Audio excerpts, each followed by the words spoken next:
Hello everyone, and welcome back to another video here at the End-to-End Hockey channel. Today we've got a few things to discuss, including a couple of entry-level contract signings from a few players to a few teams, as we're going to get a lot more players signing their ELCs over the next couple of weeks. We've got some more injury updates with a couple of teams from around the NHL, and with the trade deadline over, I will give my opinion on who I feel are 6 winners and 6 losers over the trade deadline period. We'll get to all of that coming up right now. Hello and welcome to another video here at the End-to-End Hockey channel. Now I'll kick things off today by discussing a few signings. Now after March 1st, there usually becomes a flurry of prospects who sign their entry-level contracts with the NHL teams. And there have definitely been a handful that have done it so far, but we're going to concentrate on 4 players here today. We'll start with Xavier Simoneau. Simoneau is a 2021 6th-round pick of the Montreal Canadiens. He signed a 2-year, $855,000 entry-level contract with the Montreal Canadiens that will kick in at the beginning of next season. So Simoneau's been a really good player. He played last year in the QMJHL and had another fantastic season. After he played really well in his draft year, he did really well last year, putting up 24 goals and 86 points in 48 games last year in the QMJHL. They're quite fantastic. Since then, he's been playing in the AHL. Actually, I think that's a bit surprising, but he's played with Laval in Montreal's AHL affiliate and put up 5 goals and 29 points in 47 games for them. So he's done actually quite well this year, but I think signing him to his entry-level contract is really great. Simoneau seems to be a really good middle six center in a couple of years' time. He's still going to need to develop a little bit more, in my opinion, but I think in time, Simoneau could probably be a good middle six forward for the Canadiens, and I think they found a really good draft steal in the 6th round of the 2021 draft, and I think signing him to a 2-year entry-level contract is a pretty good step forward for him to become an NHL player. Over with the Minnesota Wild, they signed another center, as Caden Bankier, a 2021 3rd-round pick, has signed a 3-year entry-level contract that will kick in at the beginning of next season and has a cap hit of $868,000. Now, Bankier's another really good prospect. He's been playing this year in the WHL. He's played the last couple of seasons in the WHL. Had a stellar season last year, putting up 21 goals and 60 points in 68 games, but has blown that point total out of the water this year, having 32 goals and 66 points in 46 games. So he's actually done quite well. Bankier's a really good forward prospect for this Wild team. I expect him in a couple of years' time to probably be a good middle six forward as well. The Wild don't have that big of a center group right now, and Marco Rossi is really their only top-end center prospect for the Wild. So if Bankier can do really good, I can see him being like a 2nd or 3rd line center in a couple of years. So I think this is a good signing for Minnesota, a 3-year entry-level contract that'll kick in at the beginning of next year, and I think Bankier should be a good fit for the Minnesota Wild. Over with the St. Louis Blues, Michael Buchinger, who was a 2022 3rd-round pick, so this past year's draft, has signed a 3-year entry-level contract that will begin at the start of next season and has an $870,000 cap hit. So another really good signing for the Blues. They have a couple of really good defensemen on their roster right now, with guys like Parayko and Krug and stuff like that, but they're probably going to move one of those guys. And Buchinger really does seem like he has an NHL future. I think he could probably be a 3rd, 2nd pair defenseman in like 2 to 3 years' time for the Blues. So I think this is a really good signing. Buchinger's also been playing in the OHL over the past couple of seasons. Had a decent season last year, putting up 5 goals and 44 points in 63 games, which is pretty good as a defenseman. This year, though, he's done absolutely fantastic. 13 goals, 57 points in 53 games, so over a point per game as a defenseman in the OHL. So that's a pretty good job for Buchinger, and I would expect him to definitely do really well. He'll probably have to still wait a couple of years before he challenges for an NHL spot. But I definitely do like the addition of Buchinger to the Blues organization. I think signing him to his entry-level contract is good. And lastly here with the New York Islanders, they signed goalie Tristan Lennox, who was a 2021 3rd-round pick, to a 3-year entry-level contract that will have an average annual value of $868,000. Now, Lennox is a pretty good goaltender. He still probably has to wait a couple of years' time before he's challenging for a spot as like a backup for the Islanders, but Lennox is a really good goaltender. Lennox has put up okay numbers over the past few seasons. He had a 3.20 goals against average and an .888 save percentage in 28 games last year in the OHL. This year, same sort of numbers, but he's played a lot more games. He's played 43 games this year, has a 3.19 goals against average and an .887 save percentage. So really not too much different than last year, but he's definitely played a lot more OHL games. So hopefully if he can continue to find his stride, maybe he gets those numbers a little bit better. Maybe he can eventually challenge for a backup role with the Islanders, but I think it'll take us still a couple more years away.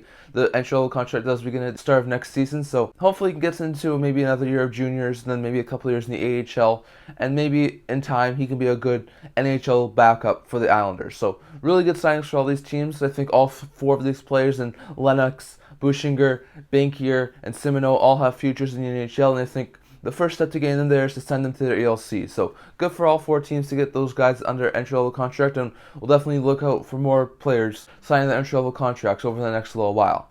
Now that's all the signings we want to get to today. Next we'll go over to the injury update part of the video. Start with the Buffalo Sabres, as they've had some really bad news. As they got Rasmus Dahlin back, which is a really good win for them, but Riley Stillman, Tyson Jost, and Matthias Samuelsson are all out right now due to injuries. So to start with, Dahlin back, that's amazing. He had an undisclosed injury, missed for about a week and a half due to his injury. He was on injury reserve. So to get him back and get him back into game action is a really big win for Buffalo, who is really pushing hard for a playoff spot right now, trying to compete with some of these other teams. The losses of the other three, not overly ideal, but all of them are day-to-day, so they shouldn't be out too long. Jost and Samuelsson both have upper body injuries and are out day-to-day. I shouldn't think that these guys will be out for too long. It does sound like Jost may have a little bit more serious than Samuelsson, but I wouldn't expect either of them to be out for longer than a week. I think Samuelsson could probably be back within the next game or two. Jost maybe within the next week, maybe week and a half. So I don't expect them to be out too long. Jost isn't as of concerning as Samuelsson. Samuelsson's really morphed into a really good top four defenseman over the past little while, and he's a really good key piece of that D-core. Jost is a really good bomb six forward. He's definitely produced well at some point, so I don't think it's overly great to lose him, but I don't think he's as important to the team as Samuelsson. But still, losing both of these guys are not good. And then new acquisition Riley Stillman, who they got last week from the Vancouver Canucks. Losing him is not overly great either. Stillman was supposed to bring some depth and be a good third pair defenseman to the Buffalo Sabres, but wasn't able to stay healthy over the first few games. So hopefully Stillman can get back in the near future as well. He has an undisclosed injury, so it's going to be a little bit more difficult to pinpoint what his injury is, but still, his is also a day-to-day, and I wouldn't expect him to be out too long. So good to see Dahlin get back. I think it's a big boost for Buffalo, and I think it's a huge win for them. But losing guys like Stillman, Samuelsson, and Jost for the next little while is not really ideal, and hopefully they can get back in the near future. I think they will, but still, losing guys like Joe Samuelsson and Stillman is not overly ideal. Next is the Nashville Predators. They've had a couple of injury updates, as Alex Carrier is going to be out for a long period of time again. He has an upper body injury, and he's going to be out about 5 weeks. While Philip Tomasino has an upper body injury and is out day-to-day right now for the Predators. So for Tomasino, a really good young forward, played the entire season last year in the NHL. He was a surprise demotion this year and was sent to the AHL, where he's played this entire season. But due to all of the Preds moves before the deadline, he's been called up. He's actually looked quite well, so I would expect him to definitely do really good. So to lose him for any period of time is not really great, especially with Nashville having a depleted forward group. But Tomasino's only out day-to-day right now, and it's only an upper body injury. So don't expect Tomasino to be out for overly long. He should be only out for like a game or two, maybe a week. But hopefully Tomasino can get back in the near future, as I think he's going to be a really big piece of this forward group going forward. But the bigger loss for the Nashville Predators was Alex Carrier. Carrier has an upper body injury that will keep him out for 5 weeks. Now Carrier is just coming off a really long-term injury before that kept him out for like a month and a half. So to lose Carrier again is not great. The 5-week timeline puts him at early April, which would put him close to the end of the season. So it's quite possible that he does get into a couple more games before the season ends, but it's also quite possible that Carrier could have his season over. So not really great news for Carrier. He's definitely battled a lot of injuries this year, and he's definitely not been the really good offensive defenseman that we saw from last year. So hopefully he can recover in the near future, get back in the game action, maybe before the end of the season, but really bad news for Carrier. So hopefully Carrier can get back before the season ends, maybe show that he can still be a really good offensive defenseman, and hopefully Tomasino isn't out for too long. But really, not great injury updates for the Nashville Predators. Over with the Colorado Avalanche, they got both good and bad news on the injury front, as Cale Makar was activated off of injury reserve and returned to game action, but Josh Manson has a lower body injury and will be out for an unknown period of time. Now Makar's been out for about two and a half weeks due to a concussion. So it hasn't been overly great for Makar. He's been in and out of the lineup this year due to injuries, especially since the new year began. So to get him back is really good. Hopefully he can stay healthy. Makar is one of the better defensemen in the NHL and really a great defenseman for the Colorado Avalanche. So hopefully he can stay healthy. I know it's been really hard for him to do that this year, but hopefully he can stay healthy and help that Avalanche team continue to push for a top 3 spot in the Central. I think he's a really big piece of that Avalanche team, and getting him back is going to be a huge boost to the Avalanche. The loss of Manson is not overly ideal. He's been a really good player for the Avalanche, but Manson too has also missed time due to injuries this year, so it's not really great for him to get injured again.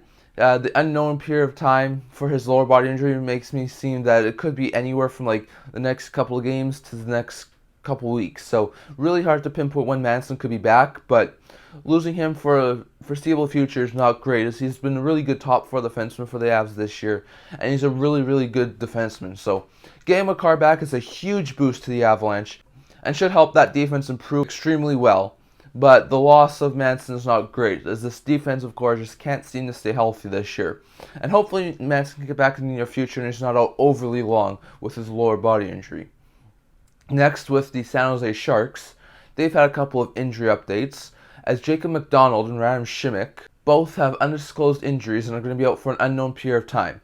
Now, both defensemen have done okay this year. McDonald was a in-season acquisition by the San Jose Sharks about a month ago from the Colorado Avalanche, and he's done okay as a third-pair defenseman for the Sharks.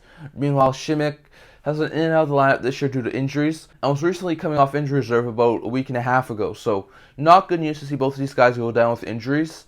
The fact that they're both unknown period of times means it's really going to be hard to pinpoint when both of these guys can get back, but with the Sharks already moving a guy like Carrington and Megna off of their lineup, that D-core looks really bleak, so they're probably going to have to call upon a couple of their younger players to play for now with guys like McDonald and Šimić out, but hopefully those two cannot get back in the near future. Hopefully Šimić and McDonald are not out overly long for the Sharks, and they're back in the next couple of games for San Jose. And lastly here with the Winnipeg Jets, they were able to activate Mason Appleton and David Gustafsson off of injury reserve, and Pierre-Luc Dubois has also gotten back from his injury, and all three are back in the game action. So for Gustafsson, he's missed over a month due to his injury. He had an upper body injury, but was able to be activated for injury reserve and got back into game action. So really good news for the Jets. Gustafsson's been a really good bomb 6 forward for Winnipeg, so to get him back into game action is a really big win for Winnipeg, and I expect him to definitely do really well for the Jets. The activation of Mason Appleton is really good. Appleton also had an upper body injury. He's only missed about a week and a half due to his injury, so not great news, but really good to get him back into game action. I think Appleton's going to be a really huge piece of this forward group for the Jets. And lastly here with Dubois, he had only missed about a couple of games in about a week due to his lower body injury, and he was only day-to-day, so I don't think it's too surprising that Dubois got back either. Dubois is a really good top 6 center for this Jets team, and he's going to be a really good piece going forward for the Jets as they continue their hunt for a playoff spot. So I definitely think this is really good news for the Jets to get all 3 guys back. Gustafsson's a really good 4th-line center, Appleton's a really good middle 6-winger, and Dubois is a really good 2nd-line center. I think with the additions of all these guys, that offense looks quite good now. And hopefully they can continue to push for a playoff spot. They are in a playoff spot right now, but they are falling fast.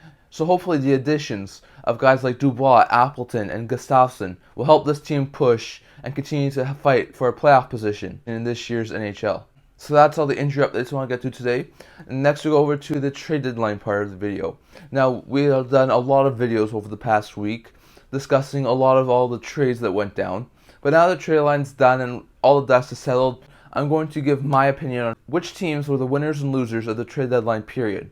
So basically, I'm going to give the 6 teams who I think did the best over the trade deadline period, trading the players and stuff like that, and which teams did the worst, given their situations. So I'm going to start with the 6 teams that did worst during the trade deadline period. I'll start with the team I think did 6th worst, and that is the Montreal Canadiens. I don't think the Canadiens did overly bad, but I was expecting a little bit more movement out of them. I mean, they moved a pending UFA like Evgeny Dodonov to the Dallas Stars in exchange for Guryanov, which I think was a really good move. But besides that, they really didn't do much of anything else. They helped broker the Nick Bonino deal, got a pick out of that. But really, besides that, they really didn't do much this year, and I'm quite surprised. I thought there would have been movement elsewhere. I mean, Jonathan Drouin was speculated to possibly be moved. Mike Hoffman was speculated to be moved. I know there wasn't really a market for any of those guys, but I was surprised that both of them stayed. You have Joel Edmondson, who a lot of people thought would be moved. I thought that Sean Monahan could have been moved, even though he looks like he's still going to be injured for the next little while. I thought Josh Anderson possibly could have been moved, given that all of the trade rumors that was surrounding him this year. So I'm quite surprised the Canadiens didn't do much more than just the Donov deal. And I think given the fact that they had a lot of pending UFAs with guys like Drouin and Monahan, that they didn't do much more, and that's why I'm giving them the 6th worst team at the trade deadline period. Next is the 5th worst team in the trade deadline period, and I'm going to go with the Colorado Avalanche. In my opinion, I don't think it's too surprising that the Avalanche were one of the worst teams to do over a trade deadline period. Now, don't get me wrong, they did really good. They got some more depth players who can really fill in some holes for them. They got third-line center Lars Eller, a couple of good bomb 6 forwards in Matt Nieto and Dennis Mulligan, a good third pair of defensemen in Jack Johnson, who won the Stanley Cup with them last year. But I was expecting a bigger move out of them. I thought for sure they'll probably add like a second-line center, maybe another more prominent defenseman, given all of their injuries this year, and they just didn't do so. So I'm quite surprised they didn't do much besides the other deals. I think Eller can be a good third-line center, but I am surprised they didn't go after a more prominent second-line center. Now, they may have just run out of options.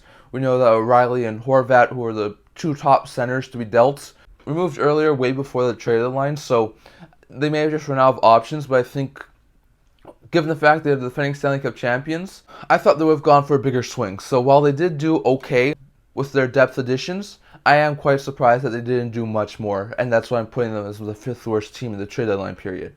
The 4th worst team, in my opinion, will be the Anaheim Ducks. Now, the Ducks were a team who was widely speculated to be a really big seller, move a lot of guys.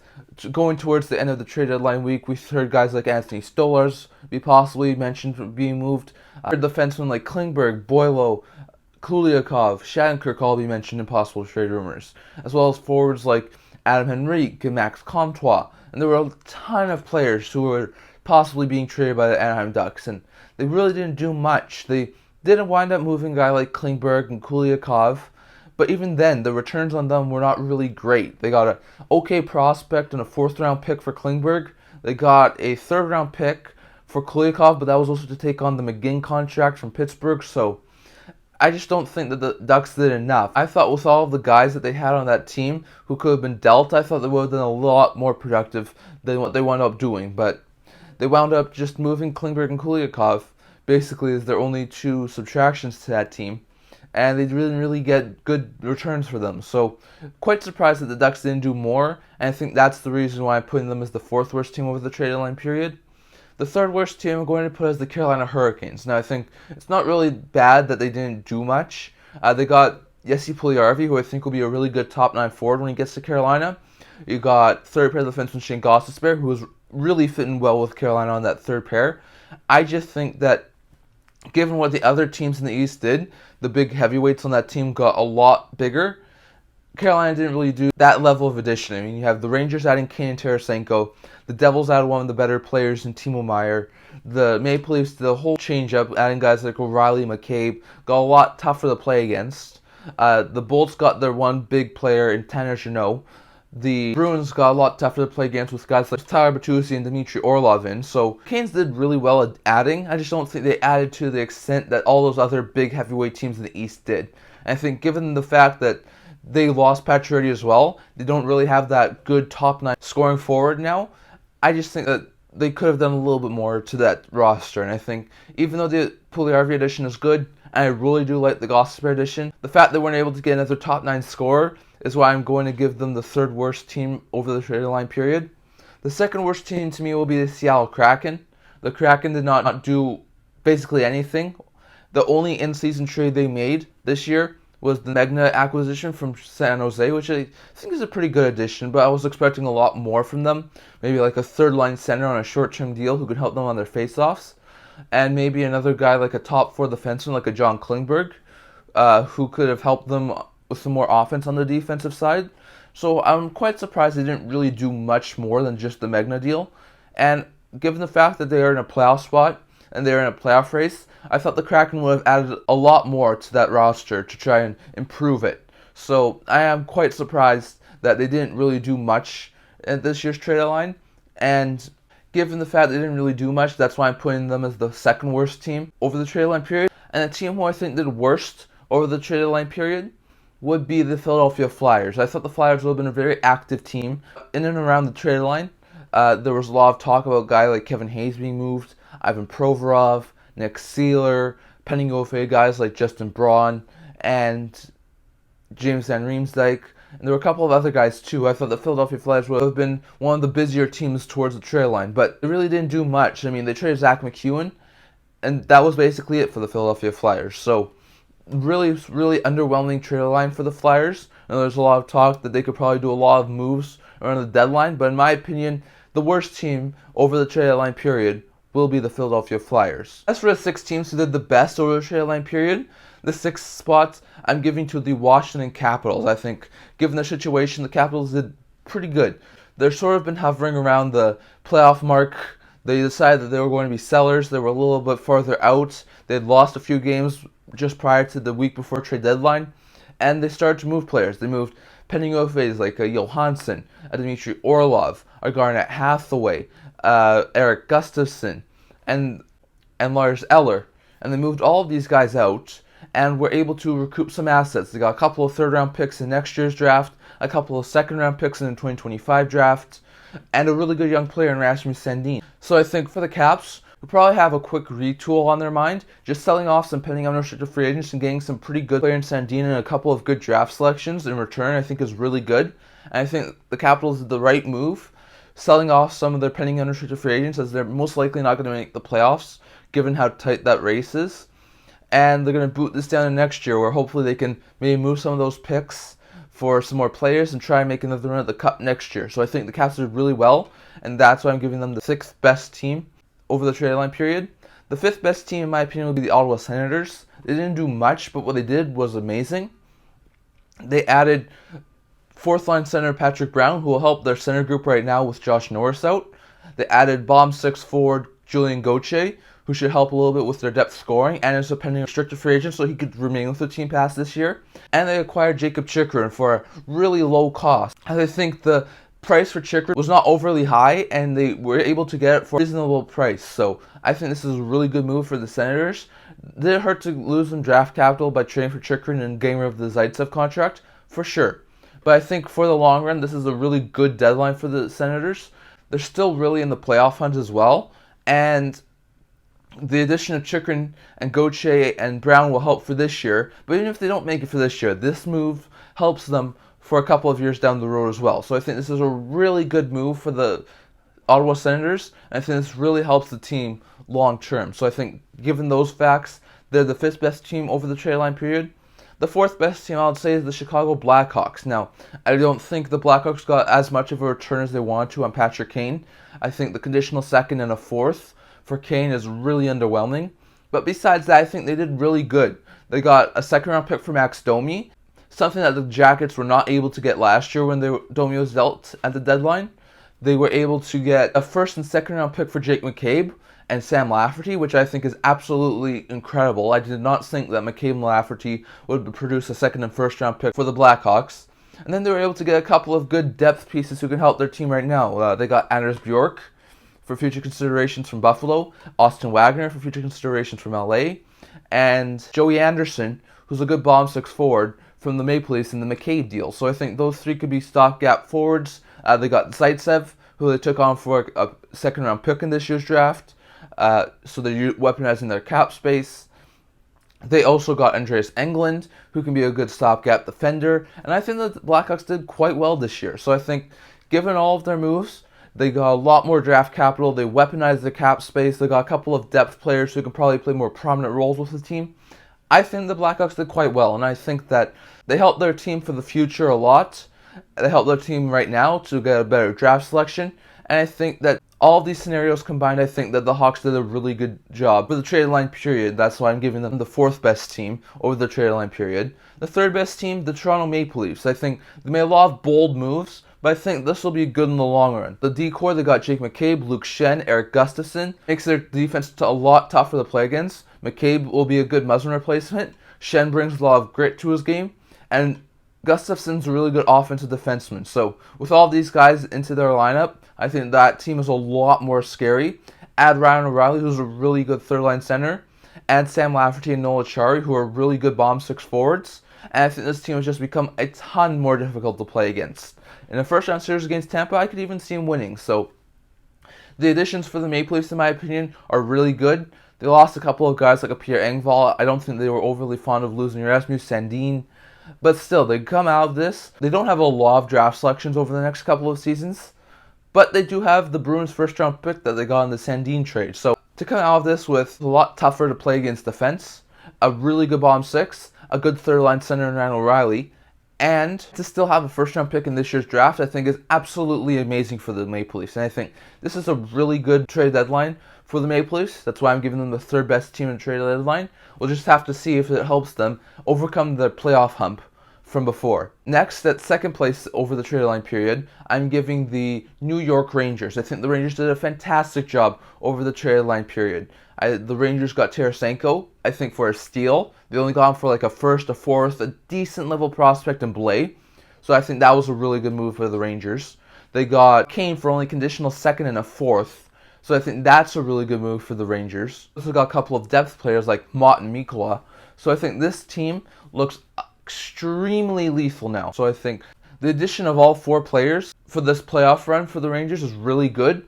And they still have a couple of good draft picks for this year and for the future as well. So I think this is a really good deadline for the Rangers to improve this team a lot, help their team push for a playoff spot, and also keep some of their draft capital still with the team. So I think this has been a really good move for the Rangers. And lastly here, the team who I think did the best over the trade deadline period, the Nashville Predators. The Preds decided to go sellers. They're actually still in the playoff race, which I'm thinking is quite surprising. But they decided to be sellers. They sent Mattias Ekholm, Tanner Jeannot, Nino Niederreiter, and Mikael Granlund all out. In exchange, they got a ton back. They got good defenseman Cal Foote, Tyson Barrie, who can help on that defensive core now. They got a pick for each of the first 5 rounds in this year's draft. They got the Oilers first, the Pens second, and the Bolt third, fourth, and fifth, plus a couple of second rounders for next year and a first rounder in 25. I think this Predators team did really well. They now have a lot of cap flexibility going forward. Ekholm $6 million off the cap, Granlund's $5 million off the cap, Niederreiter's $4 million off the cap, and those are all for beyond this year as well. So I think this is an amazing deadline for the Predators. They give themselves a lot of cap flexibility for the upcoming offseason. They give themselves a lot more draft capital for this upcoming draft, so they'll be able to draft a lot better. And I think given how well they did as sellers and to move off all of these long-term contracts and get that many picks, I would put the Nashville Predators as the team who did best over the trade deadline period. So that's my 6 best and 6 worst teams who I think did over the trade deadline period. But I would like to know what you think. Which teams do you think did the best and the worst over the trade deadline period, and for what reasons? I would love to hear your thoughts down in the comments. But that's all I'm going to talk about for today. Remember to like this video and subscribe. I also do a blog which I'll leave a link to in the description below. And I can't wait to see you guys all for the next video. See you guys soon.